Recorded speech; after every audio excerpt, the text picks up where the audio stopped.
Hello, my name is Jake. I'm 32.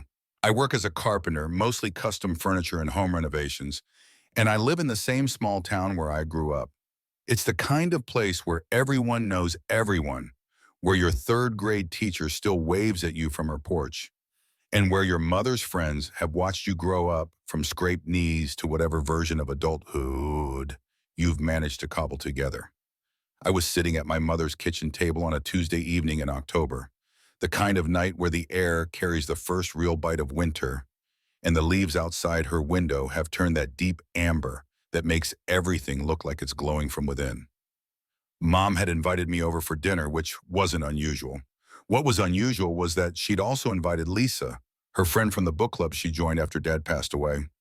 Lisa had been coming around more often lately, helping Mom with things around the house that I somehow never seemed to notice needed doing. Small things mostly.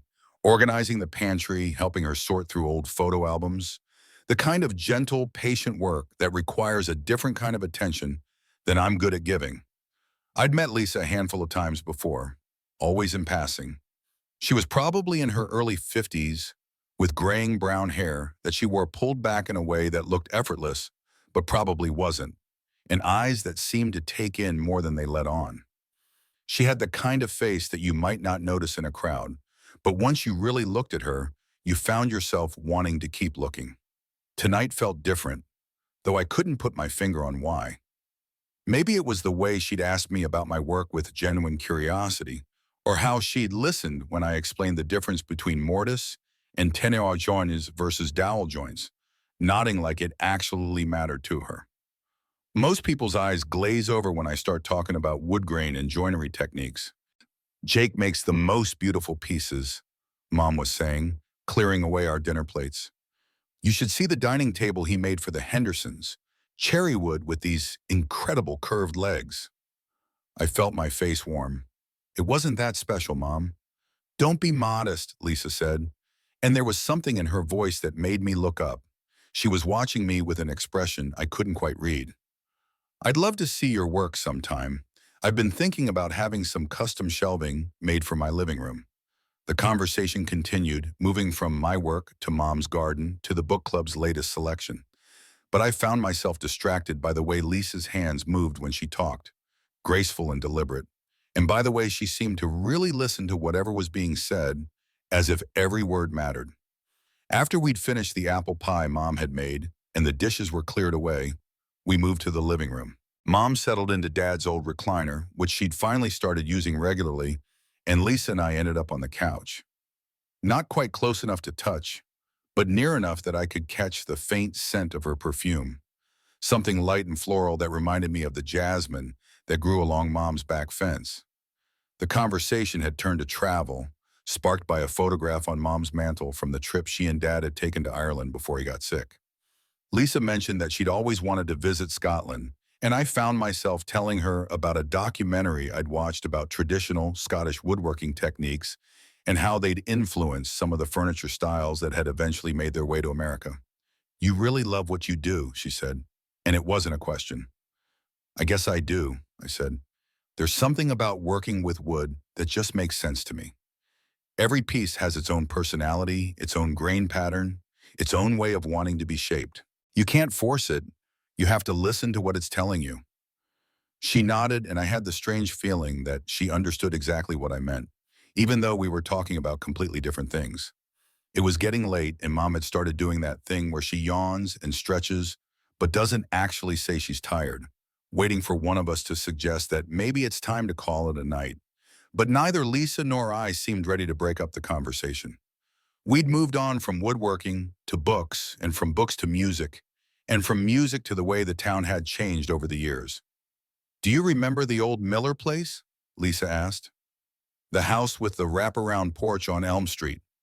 Of course, I said. They tore it down to put in that strip mall. I used to walk past that house every day when I was in high school, she said. I always imagined what it would be like to live there. The porch was perfect for watching storms roll in. You went to high school here? I asked, surprised. I thought you'd moved here more recently. I grew up here, she said, left for college and stayed away for almost 30 years.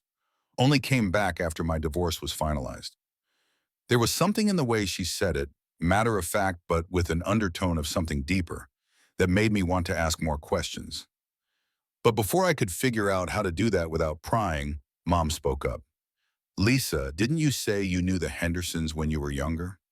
I did, Lisa said. Tom Henderson and I were in the same graduating class. We dated briefly, actually, senior year. She glanced at me with what might have been amusement. Before he met his wife, obviously, ancient history. I felt an odd little twist in my chest at the mention of her dating Tom Henderson, which was ridiculous. Tom Henderson was a perfectly nice guy who ran the hardware store and had been happily married for probably 25 years. And Lisa was Mom's friend, someone I barely knew, someone whose personal history was none of my business. But still. Jake, you should take Lisa by the Henderson house sometime, Mom said. Show her that table you made. I'm sure they wouldn't mind.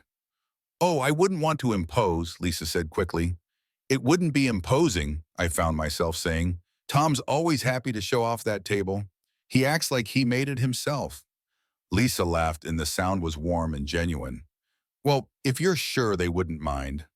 I'm sure, I said, and realized that I was already looking forward to it. The evening wound down after that, with Mom finally admitting that she was tired and Lisa gathering her purse and jacket. I walked her out to her car, partly out of politeness and partly because I wasn't quite ready for the evening to end. Thank you for dinner, she said, keys in her hand, but not yet moving to unlock the car door. And for the conversation. It's been a while since I've talked to someone who's so passionate about their work. Thank you for listening, I said. Most people think I'm a little obsessed. Maybe you are, she said, smiling, but it's a good kind of obsessed. She got in her car then, and I stood in Mom's driveway, watching her taillights disappear around the corner, wondering why I felt like something important had just happened, even though nothing really had. When I went back inside, Mom was loading the last of the glasses into the dishwasher. Lisa's nice, I said, which was an understatement, but seemed like a safe thing to say. She is, Mom agreed. She's had a hard few years with the divorce and everything, but she's starting to seem more like herself again.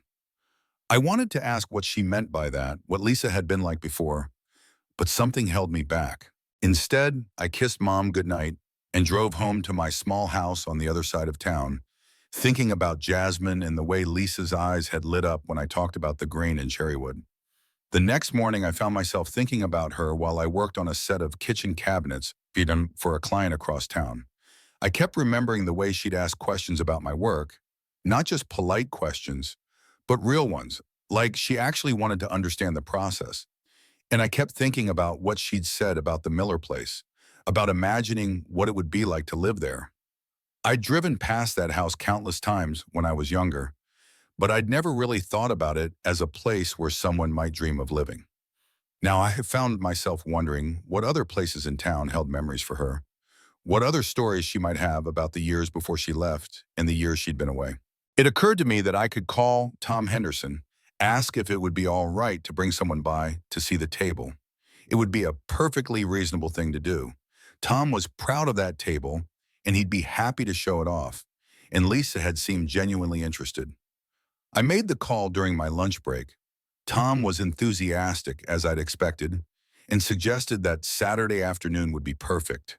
Being his wife would be out visiting her sister, so he'd have time to really show off the piece properly.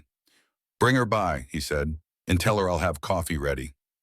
That evening, I called Mom, ostensibly to thank her for dinner, but really to ask if she had Lisa's phone number. Of course, dear, she said, and I could hear the smile in her voice. I'll text it to you. It's just about the table, I said quickly. She mentioned wanting to see it. Of course it is, Mom said, in the tone that mothers use when they're humoring their adult children. I waited until Thursday to call Lisa, partly because I didn't want to seem too eager, and partly because I couldn't figure out exactly what to say. When I finally dialed her number, she answered on the third ring. Hello? Hi, Lisa. It's Jake from Tuesday night, my mom's friend. Jake. Hi. She sounded pleased to hear from me, which was encouraging. How are you? I'm good. I talked to Tom Henderson about the table. He said Saturday afternoon would be perfect if you'd still like to see it. That would be wonderful, she said. Are you sure it's not too much trouble? No trouble at all, I said. Tom's excited to show it off. Should I pick you up, or would you rather meet there? There was a brief pause, and I wondered if I'd overstepped somehow. Then she said, why don't you pick me up? I'm still getting reacquainted with all the streets in town. Some things have changed more than others. Sure, I said. What's your address? She lived on Maple Street in one of the smaller houses near the elementary school. I knew the neighborhood, though I couldn't picture which house might be hers. I'll see you Saturday, I said. I'm looking forward to it, she said and hung up. I spent the rest of the week trying not to think too much about Saturday, which meant I thought about it almost constantly. It wasn't a date, I told myself. It was just showing a friend of Mom's a piece of furniture I'd made. A perfectly normal, neighborly thing to do.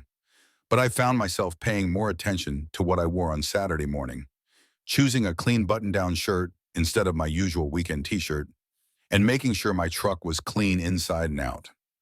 Lisa's house turned out to be a small blue cottage with white trim and a front porch that was just big enough for 2 chairs and a small table. The yard was neat, but not fussy, with a few late-blooming flowers along the walkway and what looked like the beginnings of a vegetable garden plot that had been cleared but not yet planted. She came out before I could even get to the front door, wearing jeans and a soft green sweater that brought out the color in her eyes. Her hair was down today, falling in loose waves to her shoulders, and she looked younger somehow, or maybe just more relaxed. Perfect timing, she said, climbing into the passenger seat of my truck. I was just starting to get nervous about meeting the famous Tom Henderson.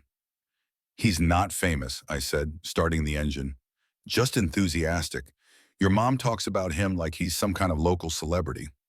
Well, he does run the hardware store, that's pretty much celebrity status in a town this size. She laughed, and I felt that same little flutter I'd felt on Tuesday night, like something inside my chest had suddenly remembered how to move. The drive to the Henderson house took about 10 minutes through the older part of town, where the houses sat on larger lots and the trees were tall enough to form a canopy over the streets. We talked about the changes she'd noticed since coming back, the new businesses and the ones that had closed, the way certain neighborhoods had evolved. It's strange, she said, watching the familiar streets roll by. Some things are exactly the same as I remember them, and others are completely different. But the feeling of the place, the essential character of it, that's still the same. Do you think you'll stay? I asked, then immediately wondered if that was too personal a question. I think so, she said. I'm still figuring it out. To be honest, for so many years, my life was defined by other people's needs and expectations. My ex-husband's career, his social obligations, his idea of what our life should look like. Now I'm trying to figure out what I actually want. What feels right for me? There was something in her voice, a kind of quiet determination mixed with uncertainty, that made me want to tell her that I thought she was brave for starting over, for coming back to a place that held both memories and possibilities. But before I could figure out how to say that without sounding presumptuous, we'd arrived at the Henderson house. Tom was waiting on his front porch, wearing what were clearly his best jeans and a polo shirt that still had the fold marks from being stored in a drawer. He bounded down the front steps as soon as we pulled into the driveway. His face lit up with a kind of enthusiasm that made it impossible not to smile. "Lisa," he said, opening her door before she could do it herself. "My God, look at you. You haven't changed a bit." "Oh, Tom," she said, laughing as she got out of the truck. "You're such a liar, but thank you." "No, I mean it," he said. And I could tell he actually did. "You look exactly like you did in high school. Doesn't she, Jake?" I had no idea what Lisa had looked like in high school, but she looked pretty wonderful right now. So I just nodded and tried not to feel awkward about being included in this reunion between old classmates. "Come on in," Tom said, leading us toward the house. "I've got coffee ready, and wait until you see what this guy built for us." He clapped me on the shoulder with enough force to make me stagger slightly. "It's a work of art, I'm telling you." The Henderson house was comfortable and lived in, with family photos covering most available surfaces and the kind of furniture that prioritized function over style.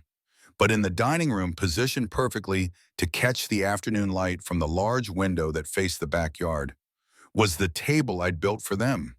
It was cherry wood, as Mom had mentioned, with an oval top that could seat 8 people comfortably. The legs were indeed curved, following a design I'd adapted from a shaker style, but with my own modifications to the proportions and the joinery.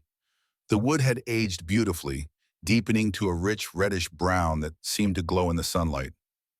"Oh," Lisa said softly, and I watched her face as she took in the table, the way her expression shifted from polite interest to genuine appreciation. "Jake, this is beautiful."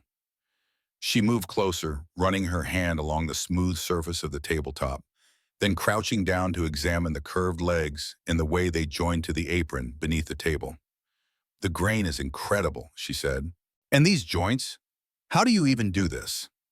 I found myself explaining the process, how I'd selected the wood and planned the cuts to highlight the natural grain pattern, how I'd shaped the legs using a combination of hand tools and careful sanding, how the mortise and tenon joints were cut and fitted so precisely that they held together without any visible hardware.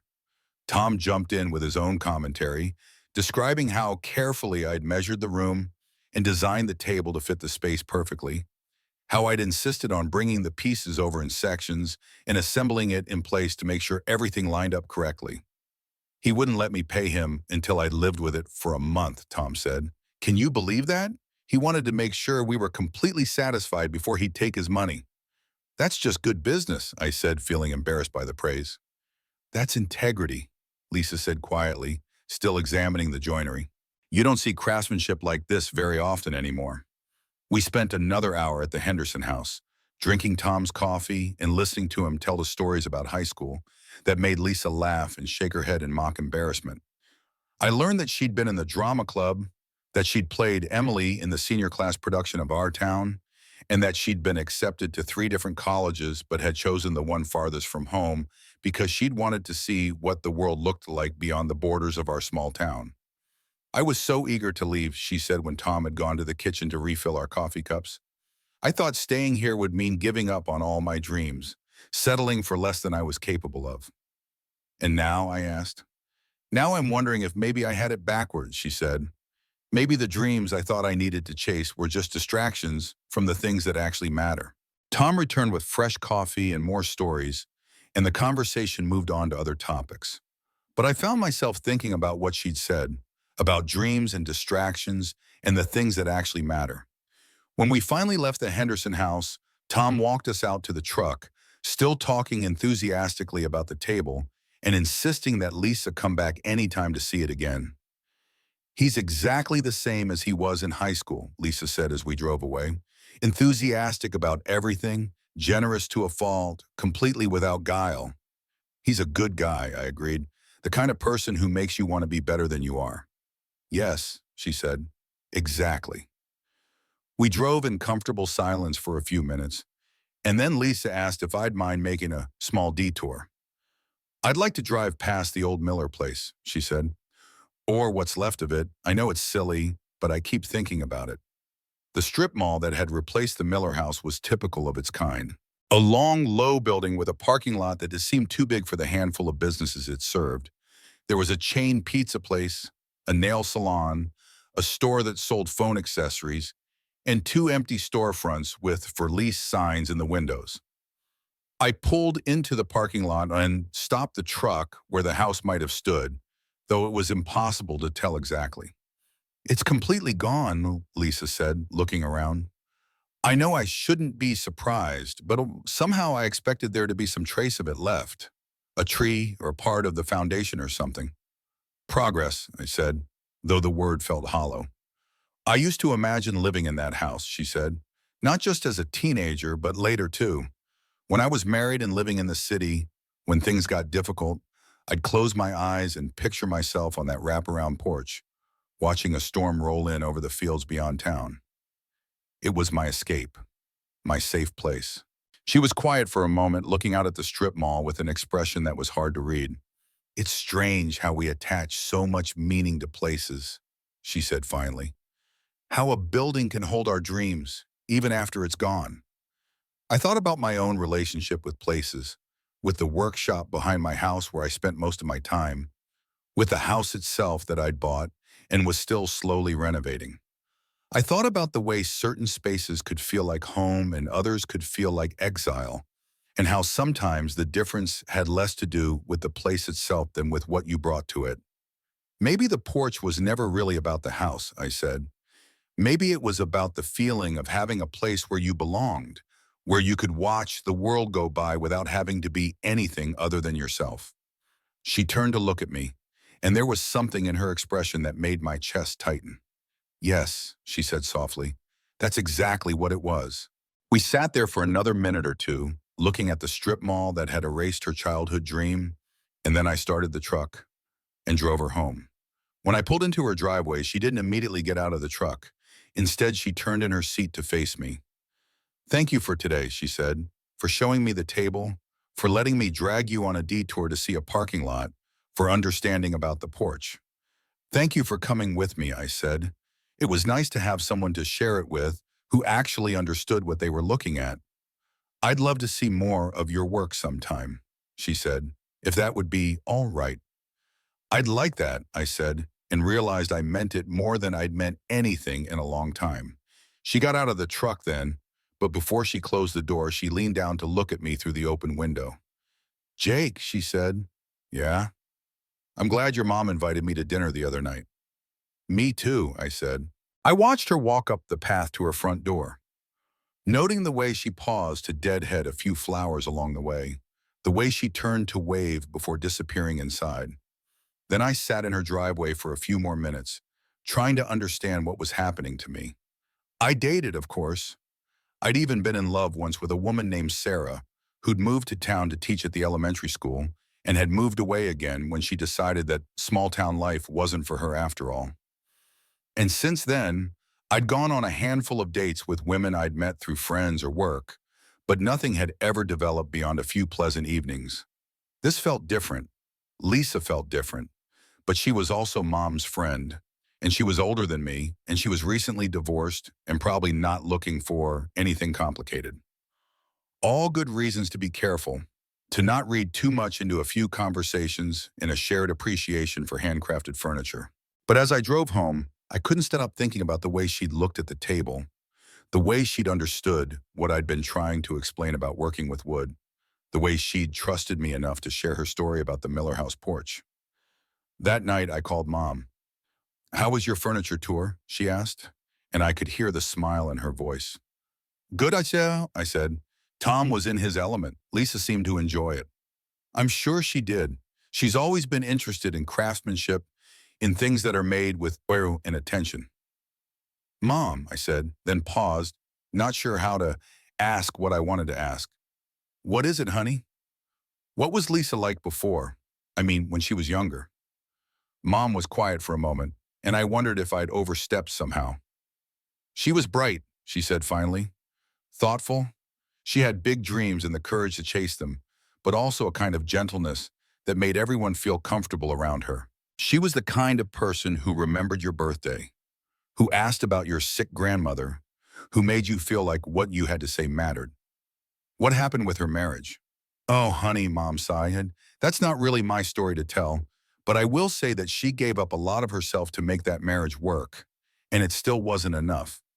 Some people take and take until there's nothing left to give, and then they act surprised when the well runs dry.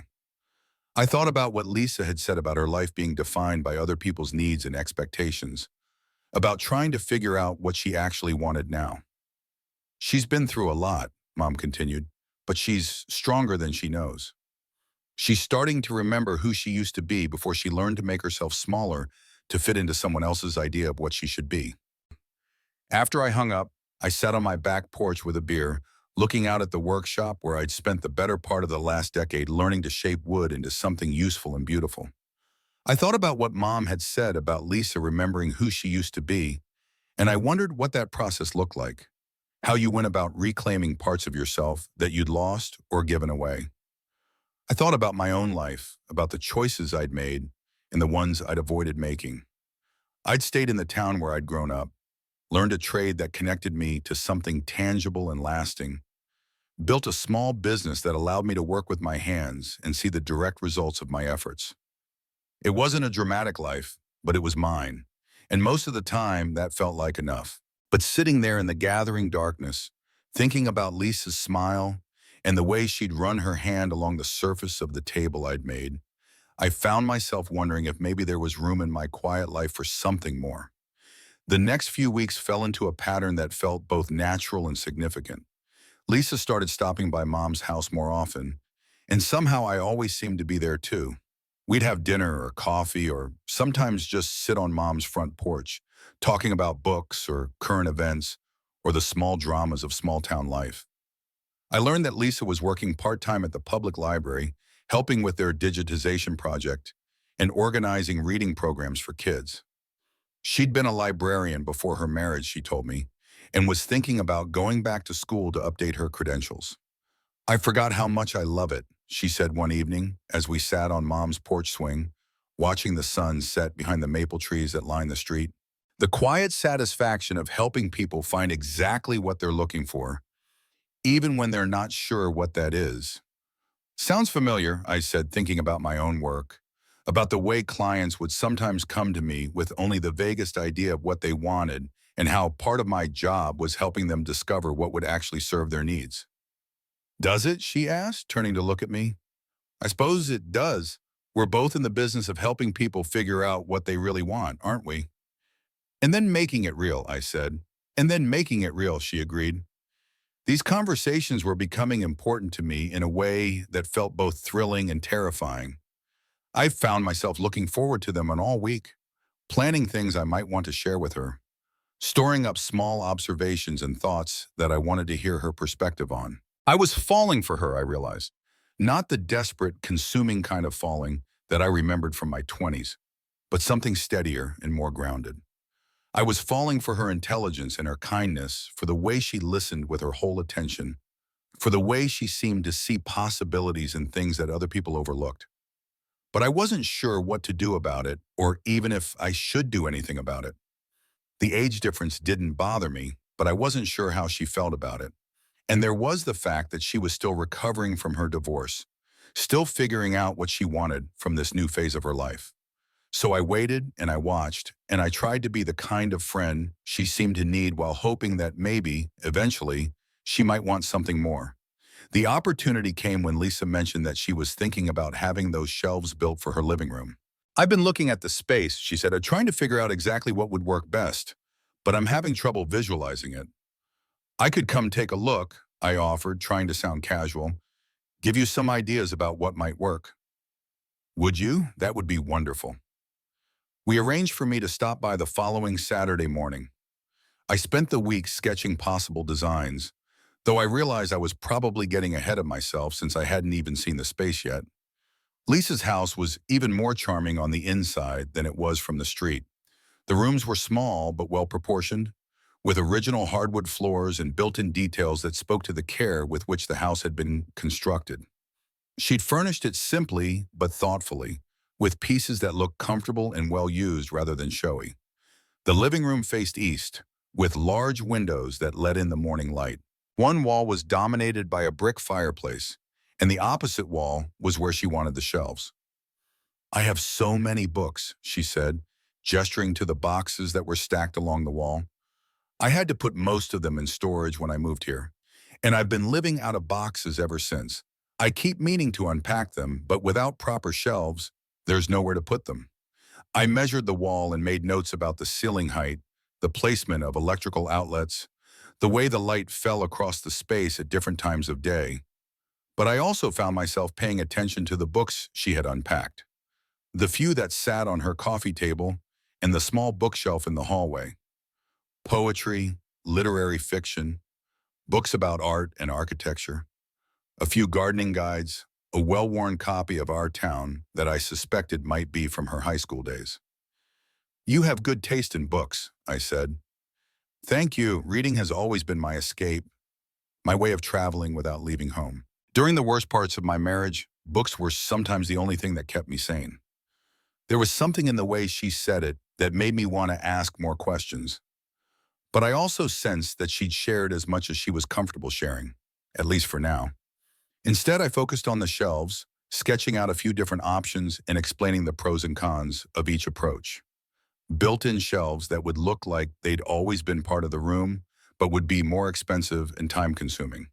freestanding units that could be moved if she ever decided to rearrange the furniture, adjustable shelves versus fixed ones, different wood options and finished choices. "What would you do?" she asked when I'd finished explaining the various possibilities. "If this were your house, what would you choose?"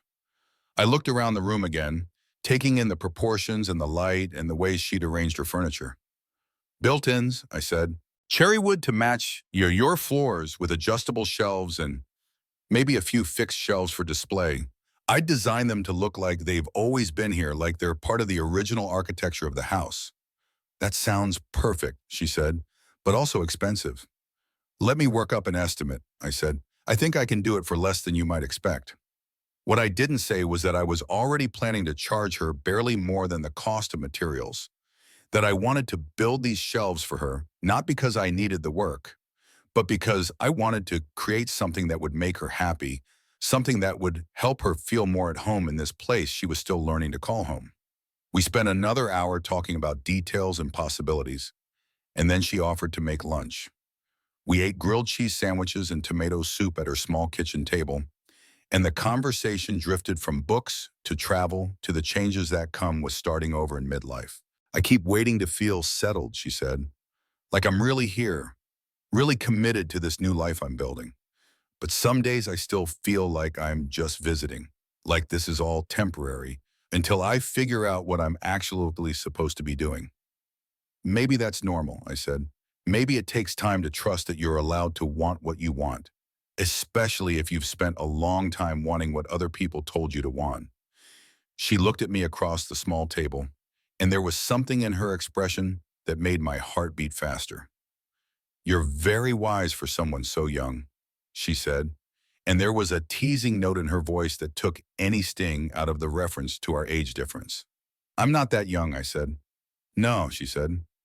"More seriously now, you're not. You're just grounded in a way that a lot of people never manage to be, regardless of their age." After lunch, I helped her start unpacking some of the book boxes, partly because I wanted to help, and partly because I wasn't ready to leave yet.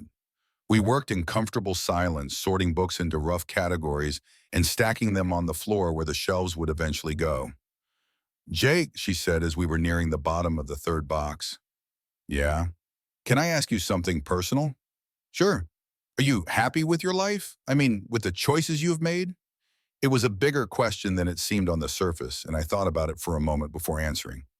"Most of the time," I said, "I like my work. I like this town. I have good relationships with my family and friends.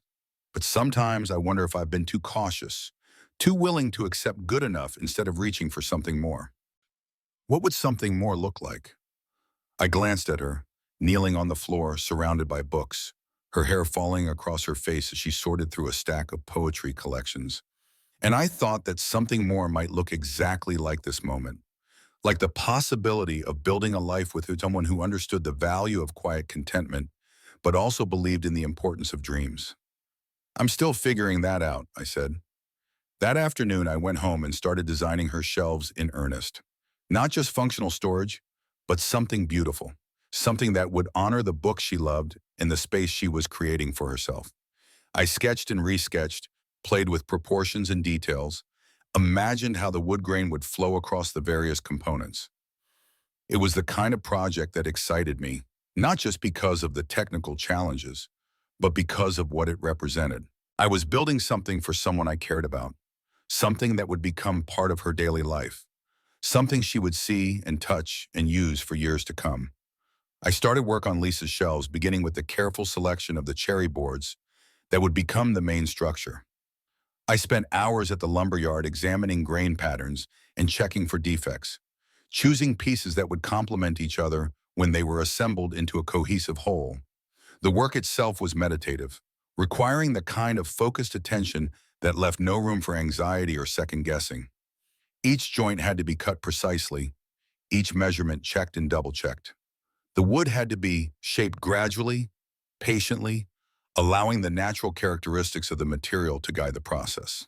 But even as I lost myself in the familiar rhythms of measuring and cutting and sanding, part of my mind was always thinking about Lisa, about the way she'd looked when she talked about her books, about the careful way she'd arranged her small house, about the trust she was placing in me to create something worthy of the space she was building for herself.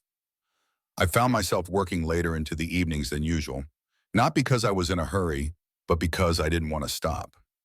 Each completed component brought me closer to the moment when I would install the shelves in her living room, when I would see her face as she realized how perfectly they fit the space, how they transformed a wall of boxes into a proper home for her beloved books. Lisa stopped by the workshop behind my house.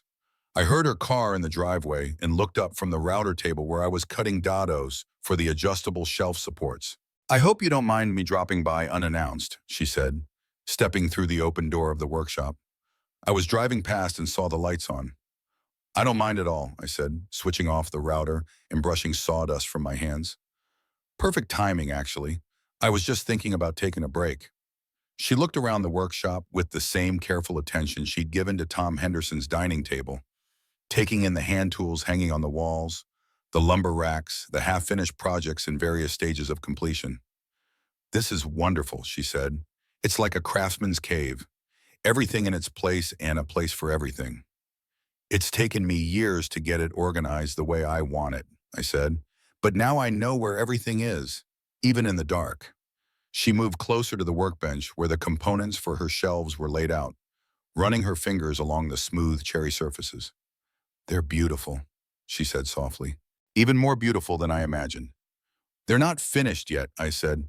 "Still need to sand them to final grit and apply the finish. But you can see how they'll look. The grain is incredible. How do you know which pieces will work together?" I explained how I'd selected the boards, how I'd arranged and rearranged them to find the most pleasing flow of grain across the finished piece. She listened with the kind of attention that made me want to share everything I knew about wood and craftsmanship and the satisfaction that comes from making something beautiful with your hands. "Would you like some coffee?" I asked when I realized we'd been standing in the workshop for almost an hour. "I have a pot on in the house." "That would be nice," she said. "Oh, my house was smaller than hers and definitely more bachelorish in its furnishings, but it was clean and comfortable." We sat at my kitchen table drinking coffee and talking about the shelves, about the book she was looking forward to finally unpacking, about the way a house becomes a home gradually, one decision at a time. "I've been thinking about what you said," she said, "about being too cautious, too willing to accept good enough.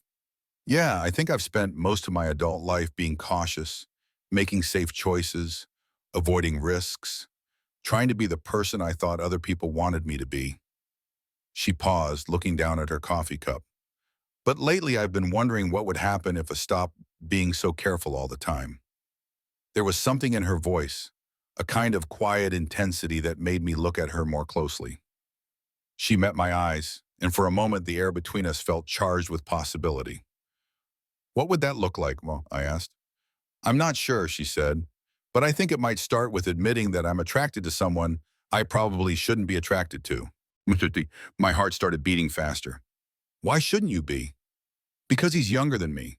Because he's my friend's son. Because I'm still figuring out who I am after my divorce. And it's probably not fair to drag someone else into that process." "Maybe," I said carefully, "those are all reasons to be thoughtful about it, but not necessarily reasons to avoid it altogether." She smiled, and there was something different about it, something more open and vulnerable than I'd seen before. "You're very diplomatic," she said. "I'm trying to be honest," I said. "The truth is I've been thinking about you a lot, more than I probably should, given all those same complications you just mentioned." "Have you?" "Yeah, I keep finding excuses to be wherever you are. I volunteered to build your shelves for barely more than the cost of materials because I wanted a reason to spend more time with you. I think about you when I'm working, when I'm driving around town, when I'm lying in bed at night, trying to fall asleep." She was quiet for a long moment, and I wondered if I'd said too much, if I'd misread the situation entirely. Then she said, "I think about you too." We looked at each other across my small kitchen table, and I felt like we were standing at the edge of something that would change everything, something we couldn't take back once we stepped into it. "So what do we do about it?" I asked. "I don't know," she said, "but I'm tired of being careful all the time."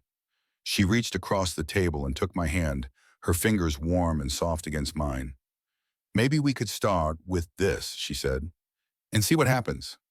I turned my hand palm up and laced our fingers together, and it felt like the most natural thing in the world, like something we'd been moving toward since that first evening at Mom's dinner table.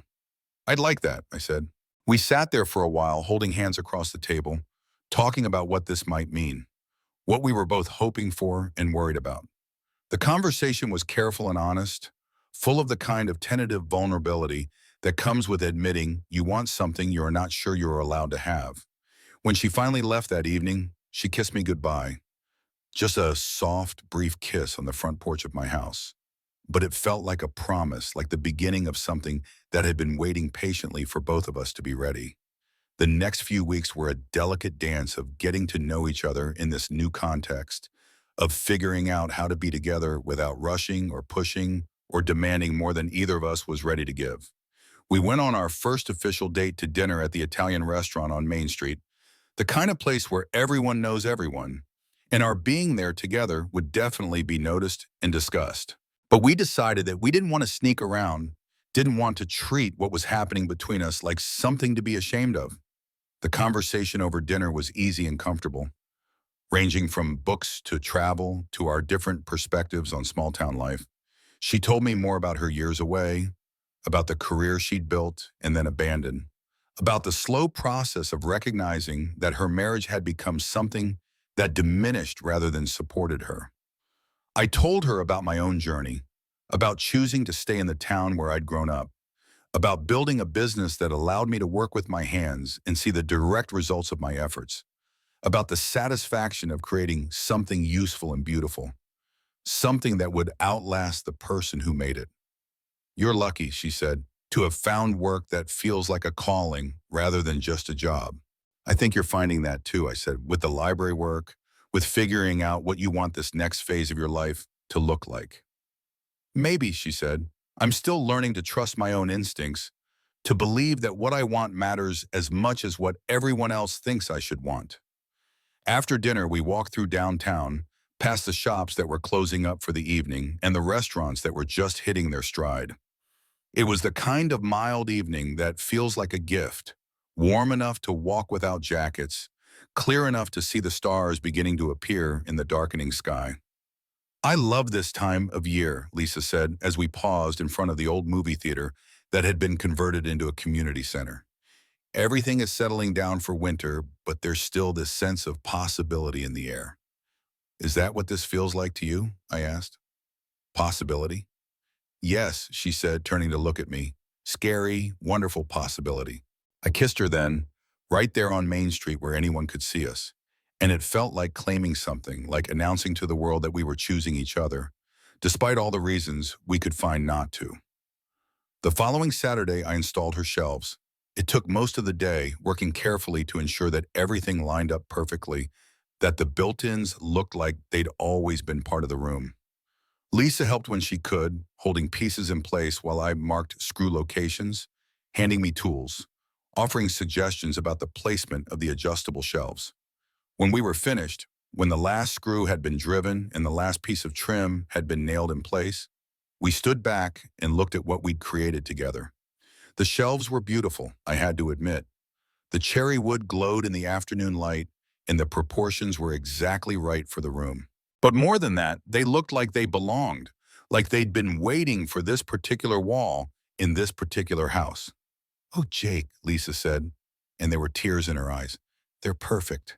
They're absolutely perfect. We spent the rest of the afternoon unpacking her books and arranging them on the shelves. It was like watching her reclaim pieces of herself, each volume a reminder of who she'd been before she'd learned to make herself smaller. Each carefully chosen placement, a declaration of who she was becoming. Poetry on the top shelves where the late afternoon light would catch the spines. Fiction organized by author with her favorites at eye level where she could see them easily. Art books and photography collections on the lower shelves where their larger format would be displayed to best advantage. It's like having my life back, she said, stepping back to admire the filled shelves. All these books, all these stories and ideas and possibilities finally have a proper home. And so do you, I said. She turned to look at me, and there was something in her expression that made my chest tighten with emotion. Yes, she said softly. I think I do. That evening, we cooked dinner together in her small kitchen, working around each other with the kind of easy familiarity that usually takes months to develop. We ate by candlelight at her kitchen table, talking about books and dreams in the way certain moments can feel like turning points, like before and after markers in the story of your life. After dinner, we sat on her couch, surrounded by the shelves we'd filled together, and she told me about the years she'd spent trying to be someone she wasn't, about the slow process of remembering who she'd been before she'd learned to doubt herself.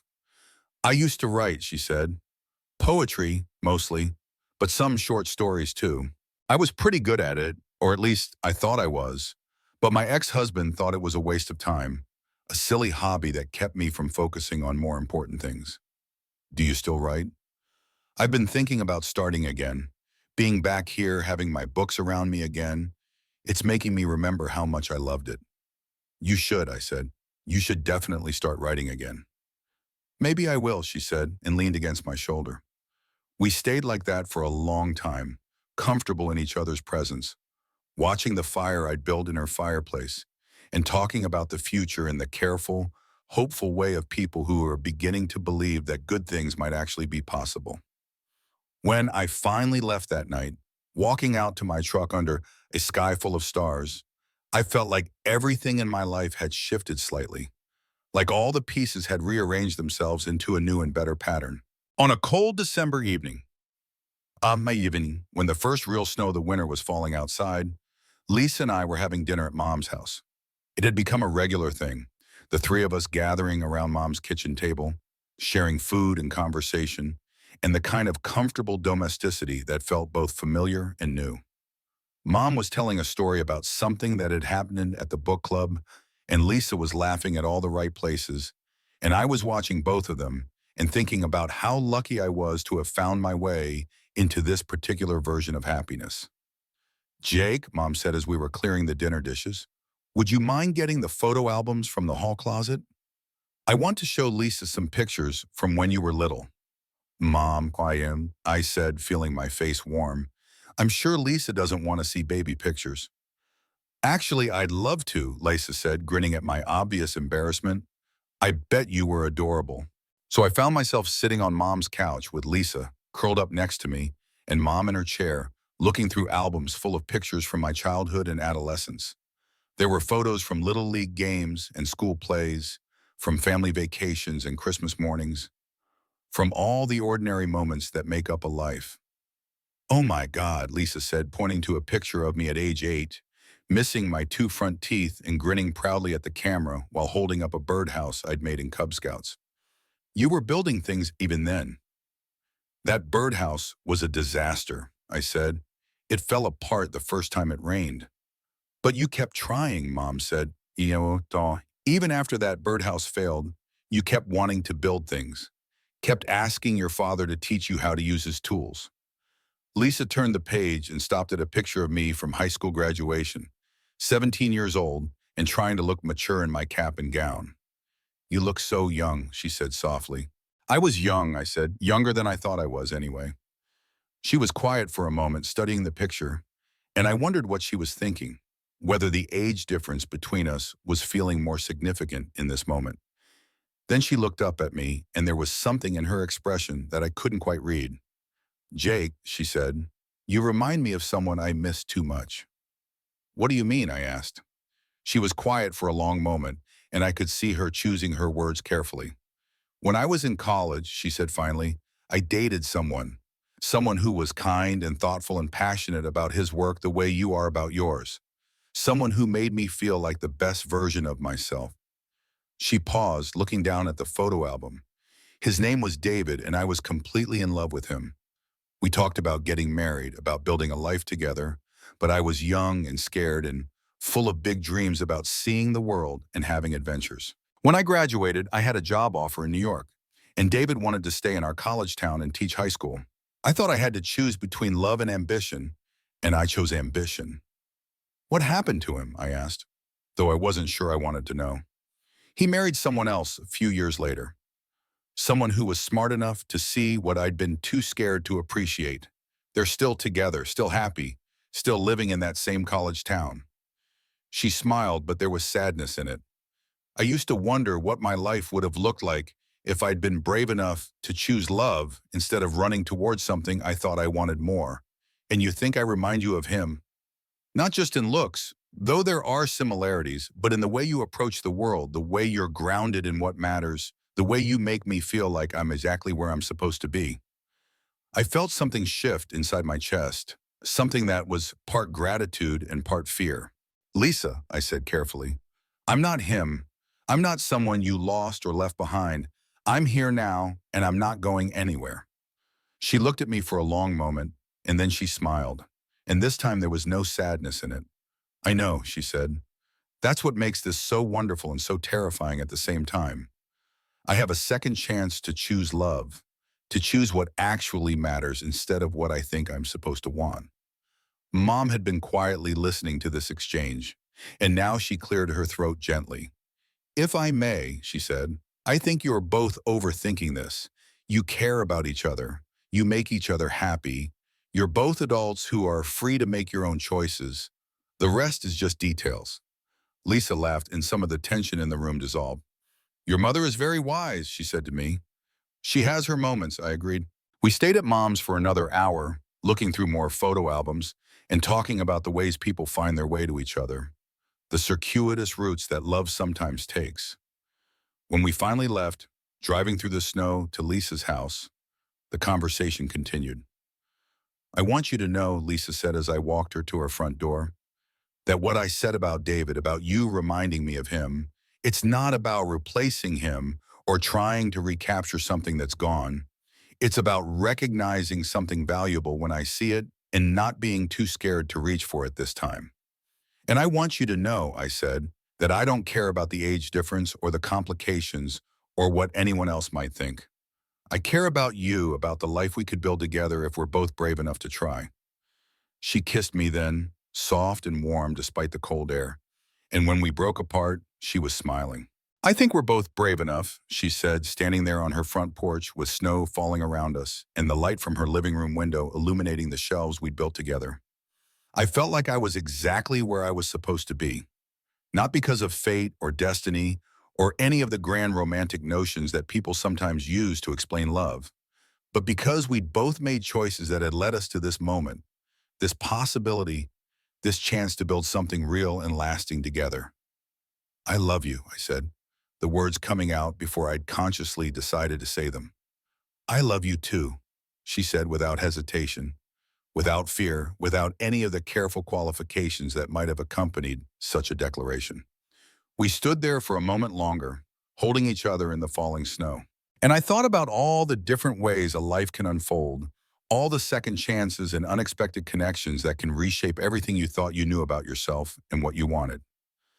Then we went inside to the warmth of her house and the books on the shelves we built together. And we began the process of figuring out what comes next when two people decide to stop being careful and start being brave. As I write this, Lisa and I are still figuring it out. We're taking it slowly, learning each other's rhythms and habits and dreams. She started writing again, poetry that makes me see familiar things in new ways. I've begun work on a bigger project, a custom kitchen for a client in the next town over. And she often sits in my workshop in the evenings, reading while I work, both of us comfortable in the shared silence. We haven't made any grand declarations about the future, haven't rushed toward milestones or commitments that might feel premature, but we've built something together, something as solid and beautiful as the shelves that hold her books, something that feels like it will last. And sometimes when I'm working late in my shop and I look up to see her curled in the old armchair I brought in for her, reading by the light of the lamp I built, I think about how love sometimes comes not as a lightning strike, but as a slow recognition, a gradual understanding that this person, this moment, this quiet happiness is exactly what you've been looking for all along. In the warm glow of a small town kitchen, where the scent of apple pie and polished cherry wood lingers, Jake's story with Lisa blooms like a late autumn flower. Unexpected, resilient, and deeply moving. A carpenter shaping lives from humble materials, Jake lives quietly in his childhood town, his world steady but solitary. Lisa, his mother's friend, arrives as a gentle ripple, her graying hair framing eyes that hold decades of dreams deferred by a failed marriage. Across a dinner table, she smiles and says, "You remind me of someone I miss too much," evoking a past love she lets slip away in pursuit of ambition. Yet in Jake, she sees not an echo of regret, but a chance to reclaim what truly matters: authentic connection. This tale whispers a profound lesson. Life's greatest joys often demand we release the grip of caution and embrace the brave vulnerability of second chances. Jake and Lisa's bond, forged in shared silences over bookshelves and heartfelt confessions under falling snow, shows that love isn't about recapturing lost youth or defying time. It's about recognizing the quiet beauty in the present, choosing presence over perfection. Their journey, navigating age gaps and past scars, reminds us that true fulfillment lies in building something lasting with someone who sees your soul and stays anyway. In a world urging us to chase grand illusions, their story urges us to honor the slow, courageous act of choosing what nourishes the heart. Have you ever taken a risk on a second chance that changed everything, or let go of caution to follow your heart? Share your touching story in the comments. We'd love to hear how you've built love from unexpected places. If this heartfelt reminder of life's quiet miracles resonates, subscribe and hit the bell for more emotional tales that inspire us to choose bravely. Let's keep the conversation and the connections flowing together.